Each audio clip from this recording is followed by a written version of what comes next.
MySpace and stuff. Yeah, but he's done a ton of amazing songs, and like, he's just got a great formula for hits, and I totally look up to that. Mm-hmm. There's a lot of great writers. I mean,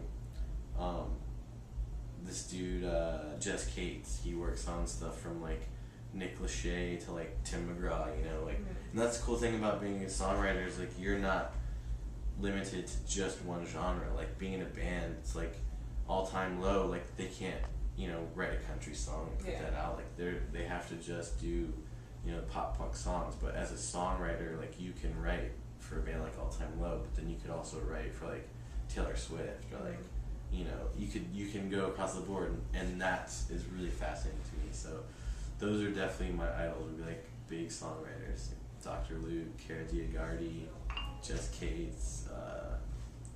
There's a long list. Like actually, the White Tie Fair, the band we're on tour with, is a great band. They co-wrote some songs with some awesome writers. This dude Scott Cutler, he wrote with them for their single, and he wrote that song "Torn" for Natalie Imbruglia. You know that song? Yeah.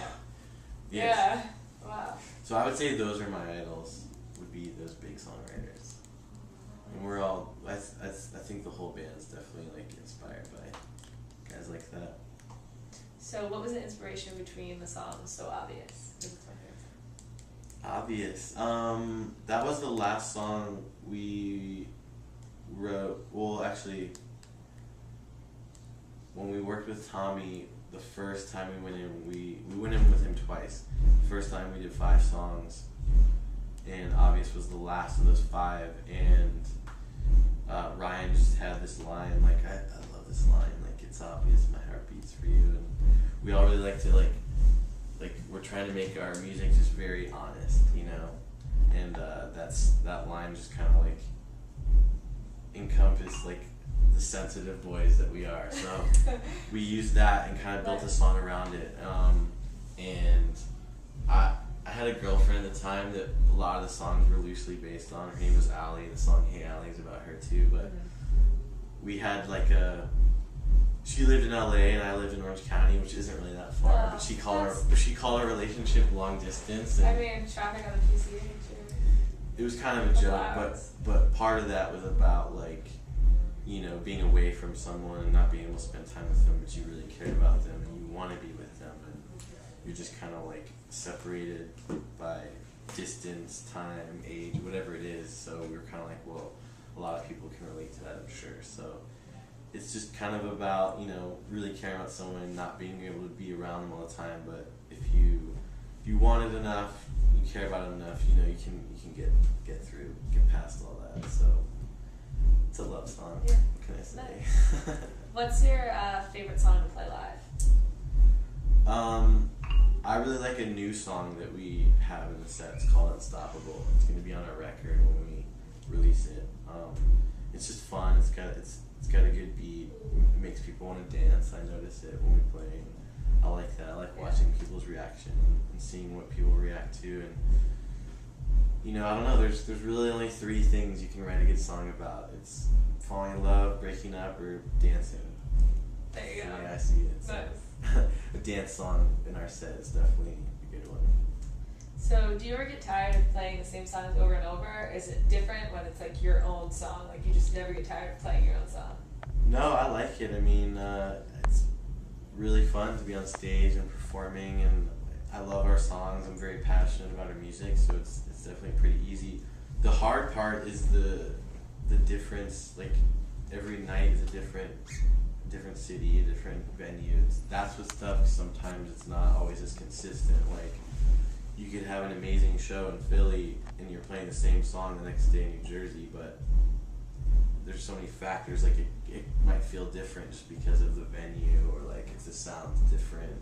That's the only tough part, is like dealing with all the factors that goes into like setting up your gear, playing a show, setting it down, doing the same thing every day. Sometimes, you know, it can't be perfect every time. You can only work towards that. Yeah. So I'd say that's the hardest, like that's the toughest part. But playing the songs, it's like so much fun. Yeah. But once you're up there, it's like it kind of clicks in, you know. What's your favorite city to play in? New York City? No. I love New York. Obviously. I love New York Really? City. California, our hometown in Orange County is awesome. They're really good to us there. I would say Southern California and New York are my two favorites. I really like Hawaii too, but it's kind of like my old band played out there, but Yeah. Runner Run will get there. Nice. Maybe that'll be my favorite when we get there. But so far, New York City and LA have been my favorites. You guys were at the CMJ last Yeah. Tuesday. You were at. How was that? It was awesome. We played the Starland Ballroom, and it was a really fun show. It's cool. I like coming to the city. You know, it's the city. What's your favorite band to tour with? If you had to pick somebody. Favorite band that we have toured with? Yeah.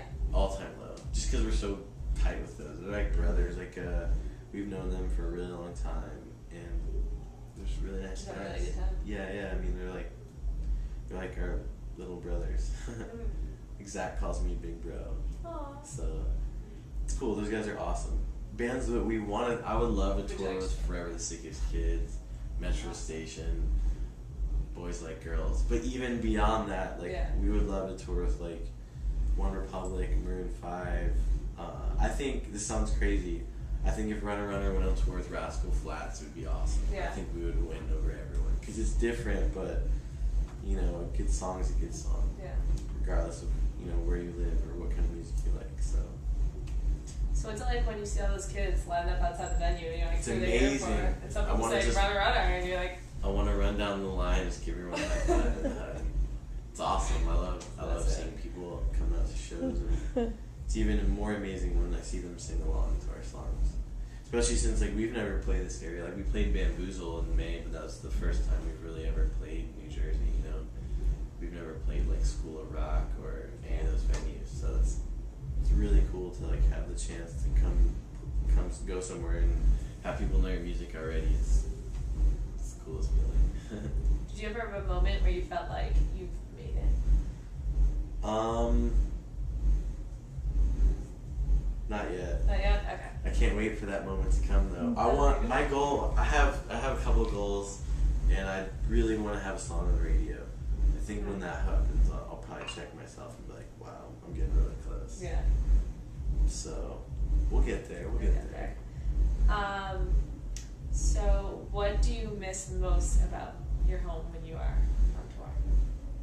My bed, my closet, living out of a suitcase, takes its toll. And friends, like sometimes we'll go to a city and it's rad meeting new people and playing for new people and promoting our music, but it's like when the night's over and everyone's gone, it's not every time you get to meet someone and hang out afterwards. So it's like, it's cool because like we're all best friends in the band, so it's like, we all get to hang out, but it's like, sometimes you're just kind of like tired and you see them every day, so not that we take it for granted, but it's that comfort of home sometimes goes away when you're on tour. So, and plus I miss having a kitchen. Like I don't like eating fast food. So when there's a Wawa, I'm excited. Wawa. Me too. But when there's no options, like when it's just McDonald's or Wendy's or whatever, I'm like, oh, this sucks. So we talked about before All Time Low, but you guys recorded Background. I saw the video on YouTube for Stella. And how did that come about?